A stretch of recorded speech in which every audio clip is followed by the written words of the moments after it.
playground. Hooray!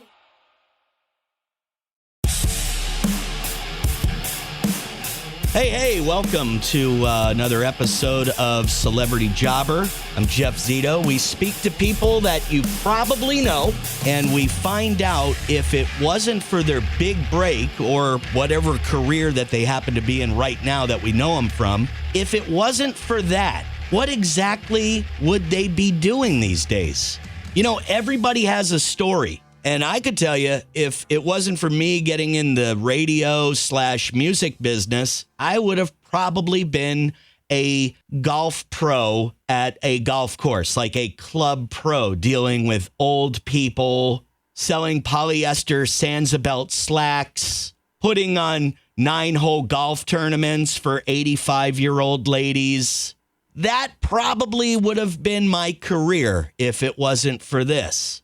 And everybody has a story, whether they're currently a shoe salesman or Jeff Bezos, guy that owns Amazon. His first job was working at McDonald's. Now, I don't think that would have ended up being his career per se, but that was his first job. You know the name Warren Haynes because he happens to be the guitarist for the Allman Brothers Band and also the band Government Mule. And he's played with a lot of other folks in between.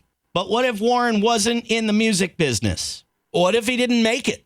What would he be doing today? It's kind of interesting. And we're about to find out. Warren Haynes from Government Mule and the Allman Brothers Band, our guest right now on Celebrity Jobber. So let me know a little bit about yourself, Warren. From North Carolina originally. You spent a lot of time there?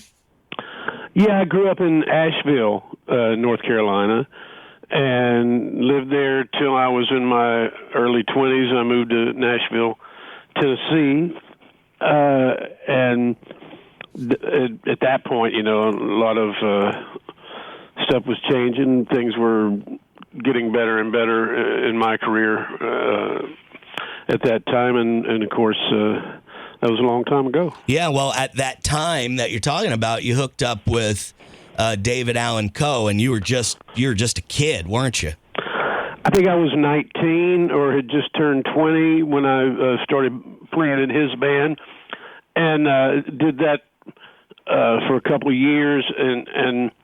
But it was through him that I met Dickie Betts and Greg Allman. Wow. Which eventually led, me down the line to me joining the Allman Brothers. So at 20 years old in Asheville, North Carolina, what were you doing? What were you doing at the time in North Carolina before this all happened? Playing music, playing in bands that were trying to get away with doing original material and hoping to get a record contract and start making records and going through that whole process. You know, when I grew up in Asheville, the drinking age was 18 at that time. Right. And so the bars were packed with 18, 19, 20-year-olds that a few years later would not be allowed to drink. So the club scene was really big, and there was a band in every club, and most of the bands were playing original material. Of course, that changed. It coincided with disco coming in, which put musicians out of work. Right. So when I got the offer to join Coe's band in 1980, I didn't really have any experience playing country music, or not that his music is really straight country, but I didn't know much about his music and had never played that type of music before. But he said that he wanted a blues rock guitar player to add an edge to his sound, so I was the person he chose. And so I was thrust into this whole other world, but that eventually led to me meeting Dickie Betts and Greg Allman, right, and to moving to Nashville. So when you first hooked up with, how did that meeting come about? You were a 19 or 20-year-old kid in Asheville, North Carolina, and how did this meeting with David Allan Coe and getting his band come about? His bass player, Mickey Hayes, was from the other end of North Carolina. He was from the more in the Raleigh area, and he was hanging out in Asheville and heard me playing and took my phone number, and it turns out they were looking for a guitar player. Was this like? Would you consider this, Warren, like your big break? I mean, because you were younger. Obviously, you went on to do so many other things with so many great people, so many great artists, musicians. But would you consider this your big break, especially at that age? Well, it was the first big break that I had, and it led me to what I would consider my biggest break, which was playing with Dickie Betts. When I started playing with Dickie Betts, I played with him for 3 years, and then they asked me to join the Allman Brothers, and so that was, I really feel like it was that sequence of events that allowed everything to kind of take off in my life. Let me ask you this, Warren. Have you ever thought about if you weren't playing music, if you didn't get that break, what you'd be doing these days? You ever just sit back and think, like, did you have a family business? I mean, have you ever thought about if music wasn't going to take off for you, what your actual occupation might be today? I never really thought about it much. I mean, I think if I didn't pursue music, I would have probably pursued some sort of writing, either writing books or journalism or something, because I was always enamored with that. But I've been doing this since I was 14 and never really looked back. And there was no family business, so to speak. But I had two older brothers that had really great taste in music and still do. And one of my brothers eventually opened a record store, which was the coolest record store within hundreds of miles. And so, the whole music and all that has been kind of part of our family in that way for a long time. But I know it's not like, I would have gone into the family business or something. What about your first job, Warren? Did you have a first job outside of music when you were younger? I had a first and only job. Yeah, what was that? Working at KFC when I was 15. How long did that last? 1 month. Really? And they figured out that I was working too late as a 15-year-old, and they said, when you turn 16, we have to let you go, but when you turn 16, you can come back to work. And, of course, when I turned 16, I was in a band and had no interest in going back to KFC. Yeah, I would say so, man. I would say so. Did that job, though, did you learn anything from that job that you might keep with you to this day? Yeah, how much I hated working at KFC. That's awesome, man. That's awesome. So let's get into when your big break happened musically, and you were with David Allan Coe for a few years. You started with him when you were 19 or 20. And then how did you meet Dickie Betts? Dickie Betts, I'm pretty friendly with Dickie. He's down here in Bradenton, Sarasota area, and he's been down here for a long time. How did you come to meet Dickie Betts? We were, when I say we, I was in Nashville with Coe recording an album, and he knew that I was a big Allman Brothers fan. And so he sent a limousine by the studio where they were also recording to pick up what would turn out to be Dickie and Greg Allman and Don Johnson, who was hanging out at that time as well. You talking about Miami Vice, Don Johnson? Yep. Who Don at that time was writing songs. Yeah. And introduced himself as an unemployed actor. Okay. And Guy Clark was also with them. And so we all just kind of hung out in the studio late night and Dickie was very kind to me and very encouraging, and we played some music together. And Greg was very kind as well. It was a beautiful, memorable night for me, but I was super young, But they were very encouraging of my guitar playing as a 20-year-old, So years would pass. Every year or two, Dickie and I would reconnect and sometimes play together. And then somewhere around 1986, I got called to sing backup on a record that he was making at that time. And I think when I walked in the studio, he kind of had this idea of he and I playing some together, and he wasn't happy with the record that they were making.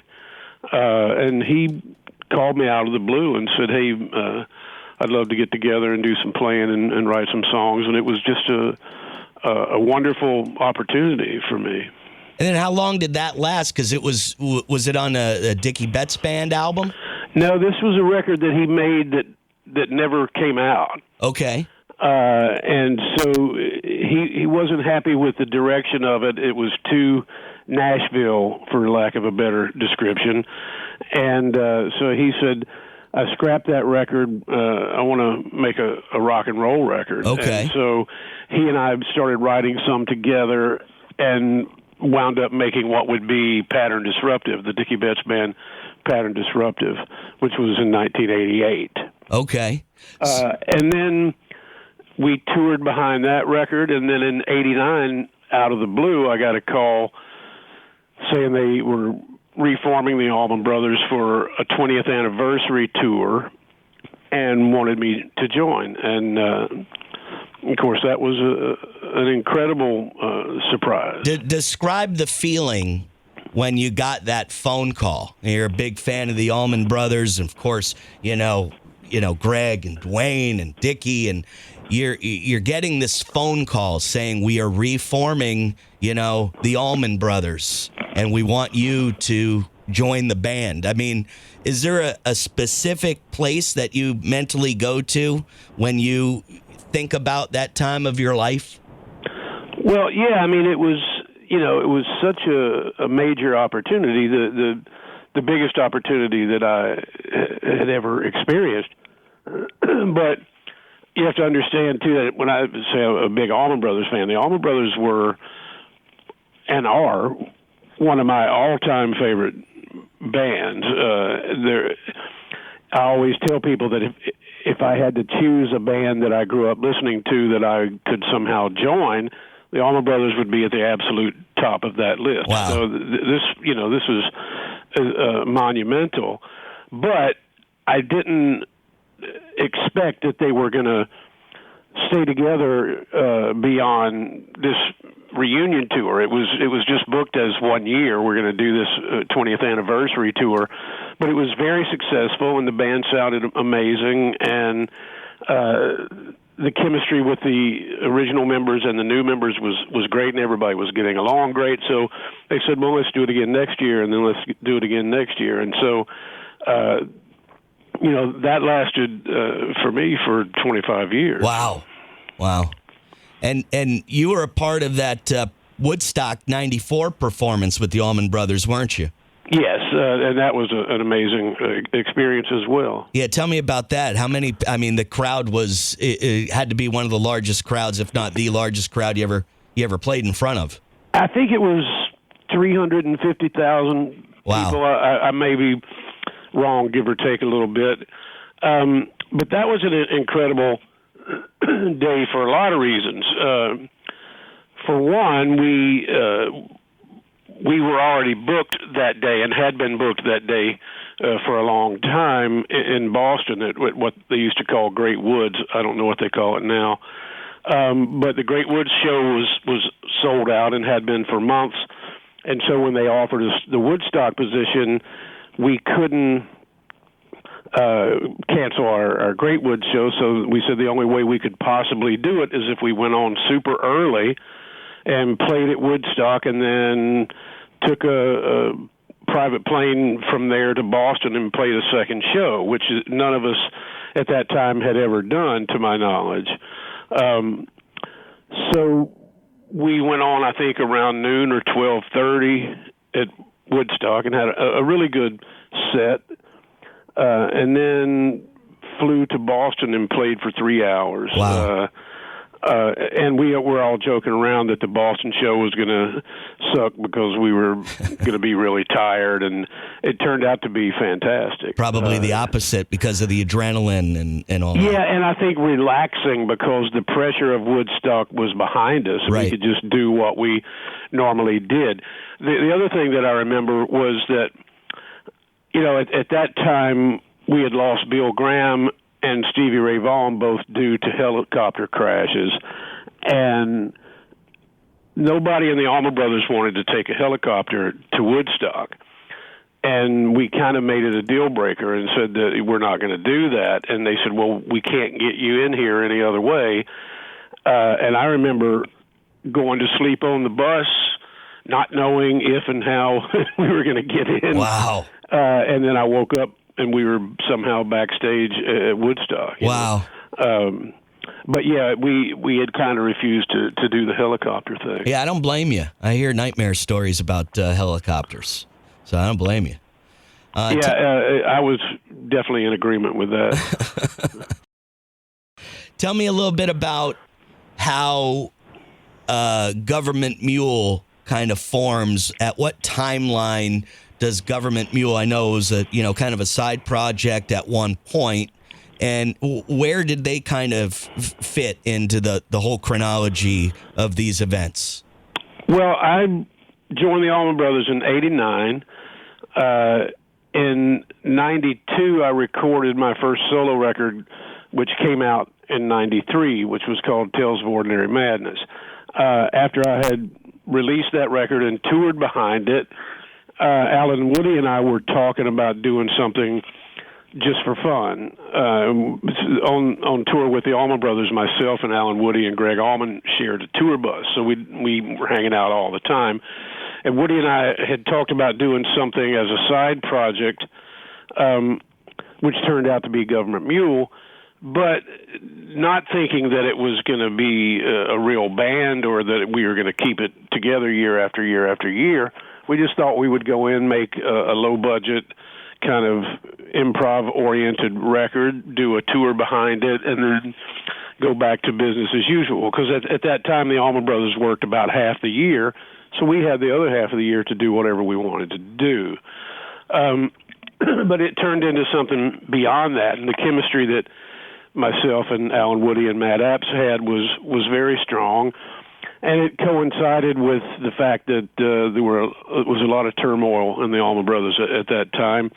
And so we were focusing on all the things, all the positive things that were going on in the Government Mule camp, and it just kind of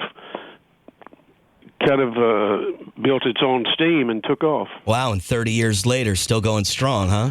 Yeah, hard to believe, yeah. Unbelievable, man. Tell me a little bit about your time spent with Greg Allman and what kind of guy he was, because I had an opportunity to spend some time with him a long time ago, and he just seemed like a real genuine guy. Tell me about your experience with him and looking up to him. As you told me, if there was anybody that you grew up listening to that you could join their band, that it was them. That was, they were your musical idols, so to speak.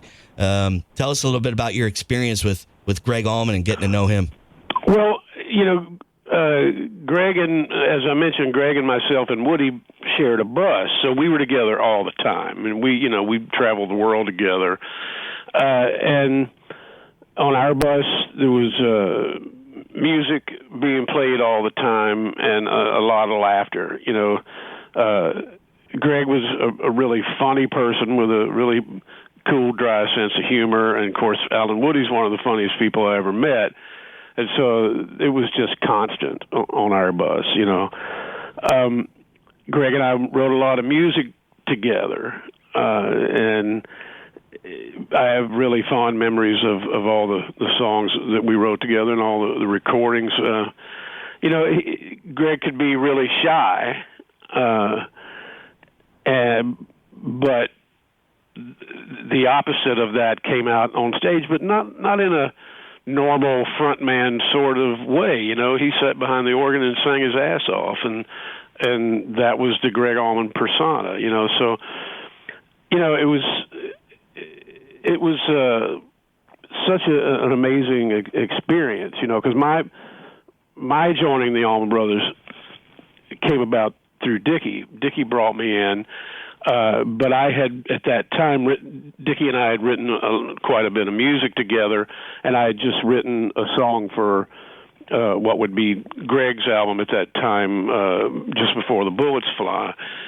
So since I was writing with both camps, or for both camps, so to speak, they were kind enough to embrace me as one of the songwriters and pull me in to the fold that way, and that's something that I don't take for granted at all, because not a lot of bands who had that kind of career would open themselves up that way to someone who was new in the band. They must have really respected your playing, though. Well, I think I was there for a reason, and a lot of that reason is because I was such a huge fan and had studied that music so much, but also they wanted me to bring my own personality into the fold, and there was just a nice chemistry that happened with all of us at that time.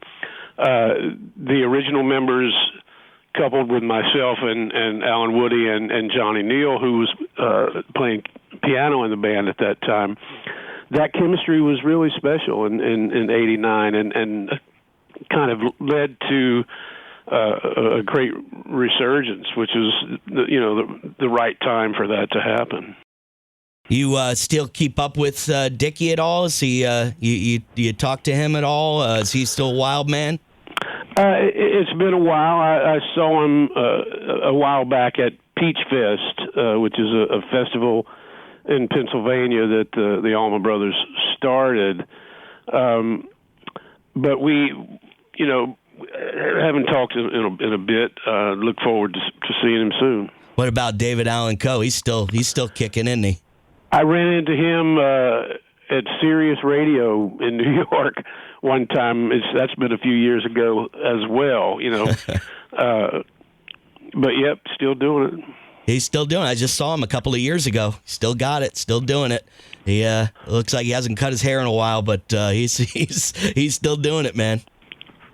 Now, is it true that you're married to one of us, Warren? You're married to a DJ? Is that true? Yeah, my wife Stephanie Scamardo is a on-air personality, as they call it these days. Is that why you're so tolerant with me today? No, I think whatever tolerance I have or don't have has been with me my whole life. So she's also your manager, is that correct? Yes. When we met over 30 years ago, she was just starting in the music business at that time, and of course I was still in my 20s. And she worked as an A&R person for Island Records for quite a while, and then started a management company and a record label called Evil Teen Records. And in the beginning, we had kind of vowed to keep everything separate and not work together, but it was actually Alan Woody's idea years ago to bring her into the fold and make her Government Mules manager, and that's still going. For all the guys listening out there, would you say, because a lot of us would say, I don't particularly want to work with my wife. I want to work, I want my own time and then go. How is it working with your wife? Is it's not really too direct. It's, kind of off to the side, but does it get challenging at any point? Well, I think anyone, male or female, would know that there's pros and cons to that situation. In the beginning, I think that we both thought that the cons outweighed the pros, but eventually it was the other way around. And so whatever tension comes from working together is made up by all the positives. You know, when Alan Woody asked me, "What do you think about Steph being our manager?" I remember my response was, "Well, if you're asking me if I think she'll do a great job, the answer is yes, but it also puts me in a position where I can't fire my manager." Yeah, that's right. Oh, man. Well, listen, man, you've been really, really cool. I really appreciate it. I remember a few years ago sitting down with Taylor Momsen from The Pretty Reckless at one of these big festivals, and she said, "Hey, what do you think about our new song?" And I said, "Man, to be honest with you, it sounds like an Allman Brothers song." She goes, "Well, there's a reason for that." Yeah. Warren Haynes is playing guitar on Back to the River, and it blew me away because it had the sound. You couldn't deny the sound, and it also blew me away because I didn't expect her and that band to, have that type of influence, and how is that working with Taylor and the Pretty Reckless, and how did that come about? It was really cool. I really enjoyed working on that tune, and it came about by them just reaching out and saying, "We kind of envisioned your style of playing on this song. What do you think?"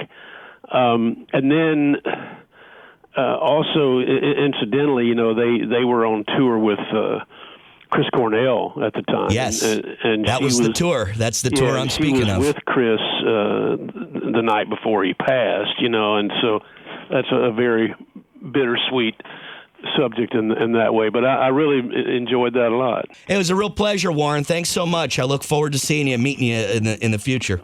Sounds good. Thank you, man. Thank you. Take care. Bye-bye.